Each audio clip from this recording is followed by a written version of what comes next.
కోదండ రాముడంట కొమ్మలాల, వాడు కౌసల్య కుమరుడంట కొమ్మలాల.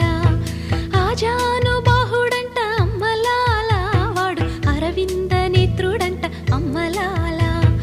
రమణీయలామకు తగ్గ చూడువాడేనని రహదారులన్నీ చెప్పుకోగా విని, కళ్యాణ రామయ్యను కన్నులార చూడాలని కలిగి సీతమ్మ వేచే గుమ్మలాల.